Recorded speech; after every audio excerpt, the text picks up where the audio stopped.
Ramagundam police కమిషనరేట్లో ఉమ్మడి ఆంధ్రప్రదేశ్ శాసనసభ మాజీ స్పీకర్ స్వర్గీయ దుద్దిల్లా శ్రీపదా రావ్ గారి 89వ జయంతి వేడుకలను ఘనంగా నిర్వహించారు. ఈ కార్యక్రమానికి రామగుండం పోలీస్ కమిషనర్ అంబర్ కిషోర్ ఝా ముఖ్య అతిథిగా హాజరై శ్రీపాదరావు గారి చిత్రపటానికి పూలమాల వేసి నివాళులర్పించారు.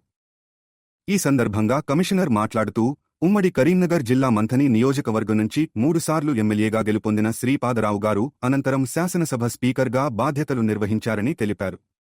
కాటారం మండలం ధన్వాడ గ్రామానికి చెందిన ఆయన సర్పంచ్గా, సమితి ఉపాధ్యక్షుడిగా, ఎల్ఎంబీ బ్యాంకు చైర్మన్గా పలు పదవుల్లో సేవలందించారని పేర్కొన్నారు. 1983 సంవత్సరం నుంచి వరుసగా 3 సార్లు మంథని ఎమ్మెల్యేగా విజయం సాధించి ప్రజాసేవలో ప్రత్యేక గుర్తింపు పొందారని అన్నారు. ఏప్రిల్ 1999 13న మహదేవపూర్ మండలం అన్నారం సమీపంలో అప్పటి పీపుల్స్ వార్ నక్సలైట్లు ఆయనను హత్య చేసిన ఘటనను గుర్తుచేశారు. సర్పంచ్ స్థాయి నుంచి అంచెలంచెలుగా ఎదిగి శాసనసభ్యుడిగా, అనంతరం శాసనసభ స్పీకర్గా బాధ్యతలు చేపట్టి ఆ పదవికి వన్నె తెచ్చిన మహనీయుడిగా ఆయన నిలిచిపోయారని కొనియాడారు. రాష్ట్ర రాజకీయాల్లో అజాతశత్రువుగా ఆయన పేరు చిరస్మరణీయమని తెలిపారు. ఈ కార్యక్రమంలో అదనపు DCP admin K.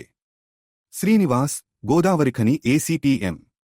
Ramesh, traffic ACP Srinivas, AO Srinivas, AR ACP Pratap, ఇన్స్పెక్టర్లు, ఆర్ఐలు, సీసీ హరీష్ మరియు పోలీసు సిబ్బంది పాల్గొన్నారు.